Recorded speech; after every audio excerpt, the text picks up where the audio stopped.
Merci beaucoup. Gilbert Collard. Oui, Monsieur le Président, d'abord, je voudrais faire une observation de géographie historique. Cher collègue Houillon, il n'y a pas que Pontoise, il y a aussi Aigues-Mortes. Bon. C'est quand même à Aigues-Mortes que le principe de la prescription est né, et je me flatte d'être le député de cette très belle ville. Bon. Alors, cessons de faire de la géographie égotique et entrons dans le débat. Je trouve ce travail remarquable, nécessaire. Il ouvre le champ à une discussion et à une critique qui peut être très constructive. Sur le plan de la philosophie de la prescription, il y a un fait que vous n'avez pas évoqué qui m'étonne. Et on a l'impression d'être moderne et on revient à Beccaria.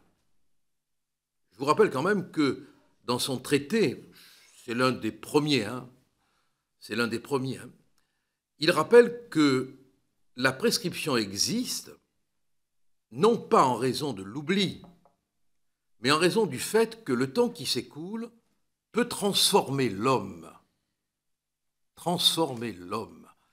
Et que l'homme qu'on appréhendera 15 ans ou 20 ans après, pour répondre de faits commis 15 ans ou 20 ans avant, peut, c'est rarement le cas, la pratique nous le démontre, mais peut ne plus être l'homme du crime.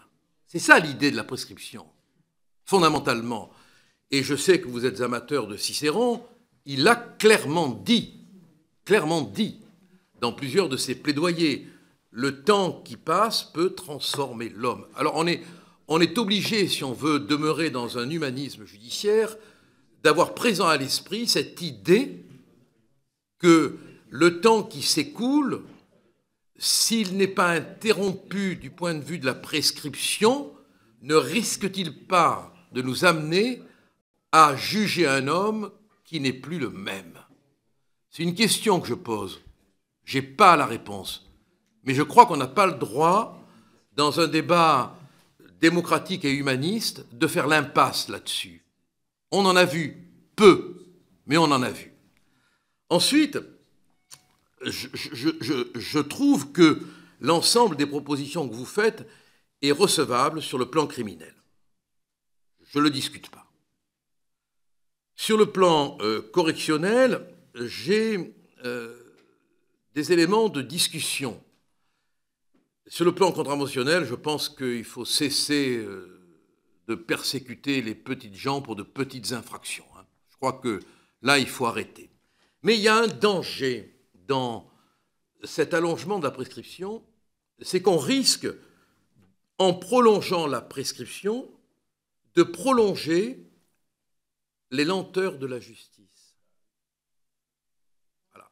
Alors, je ne sais pas si j'ai raison en avançant cet argument, mais quand je vois, d'un point de vue pratique, la durée des affaires, un homme jugé pour non-assistance à personne en danger au bout de 10 ans, quand on sait, nous, ce que c'est que le poids d'une procédure sur un homme, victime ou poursuivi, est-ce qu'on ne risque pas de donner aux juges une sécurité absolue que même s'ils ne font rien, et vous le savez puisque vous voulez sanctionner leur inaction, vous le savez, ne risque-t-on pas de leur donner la garantie qu'ils peuvent tranquillement, parfois, s'endormir sur les dossiers parce que vous aurez inventé la prescription de secours comme il y a des roues de secours?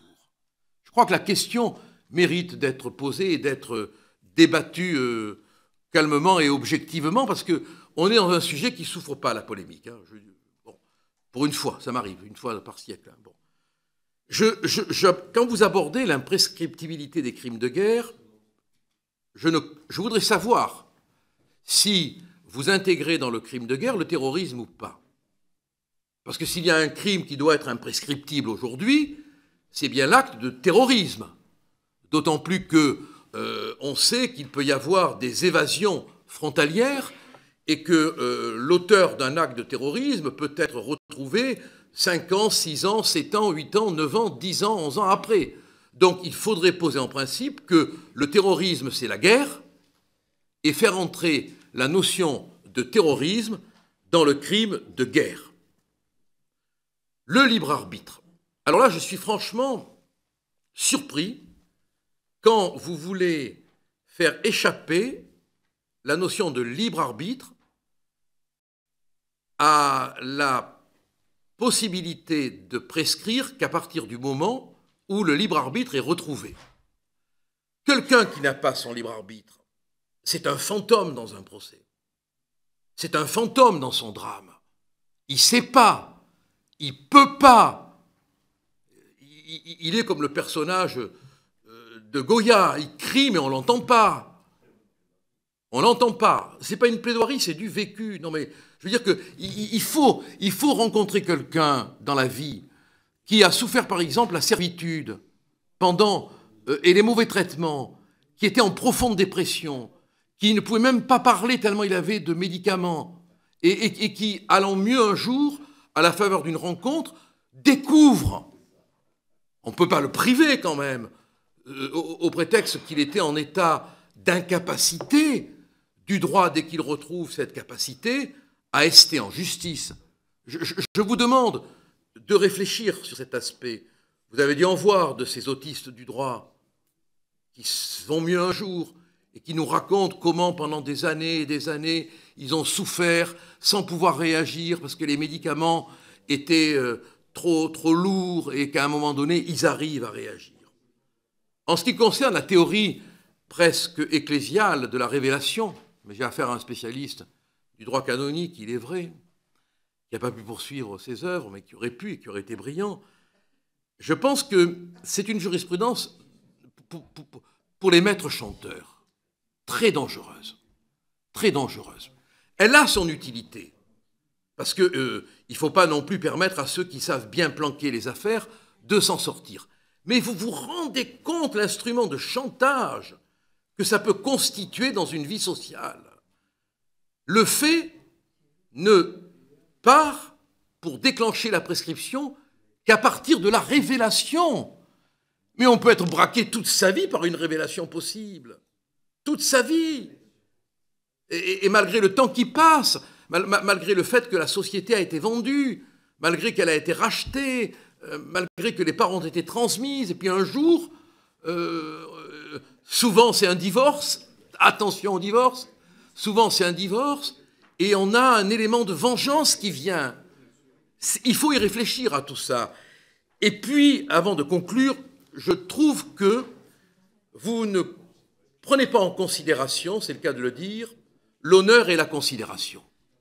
Pourquoi ne rallongez-vous pas la prescription en matière de diffamation? Comment voulez-vous qu'un individu diffamé puisse agir en 3 mois? Comment?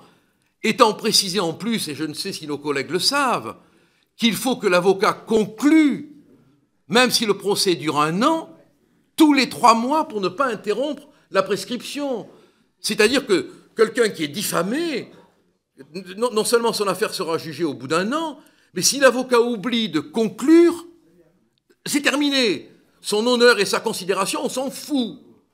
Alors là, quand même, il faudra avoir le courage de dire que la presse n'a pas tous les pouvoirs et que les diffamateurs n'ont pas tous les droits.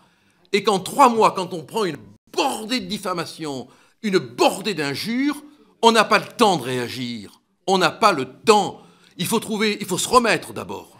Il faut trouver l'avocat. Il faut qu'il ait le temps de faire l'assignation. Souvent, elle est faite à la va-vite parce qu'il y a le délai. Et après, il faut avoir des rappels tous les 2 mois pour conclure. Non. L'honneur et la considération, ça mérite aussi un rallongement des délais de prescription, je crois. Et ça me paraît quand même bien utile et je vous demande, si vous le voulez bien, d'y réfléchir. En ce qui concerne la rétroactivité, je vous le dis franchement, je suis contre. Les lois ne rétroagissent pas. Aucune. Dans aucune manière, elles ne devraient rétroagir. C'est fondamental. Et je vous demande, de ce point de vue-là, de prendre en considération la nécessité de ne pas décréter la rétroactivité. Parce que c'est l'insécurité totale. Et qui plus est, c'est le manque de publication. Et on ne peut pas, dans une structure humaniste du droit qu'on essaye de préserver, décider que, mis à part le cas de rétroactivité in mischius, c'est-à-dire la rétroactivité la plus douce, la loi ne rétroagit pas. Voilà sur l'ensemble de ces éléments les observations que je peux me permettre de faire en insistant quand même sur la notion de terrorisme, sur la notion de libre arbitre, et quand même dans une époque où il y a le fusil médiatique. Enfin, on tue aujourd'hui avec des révélations.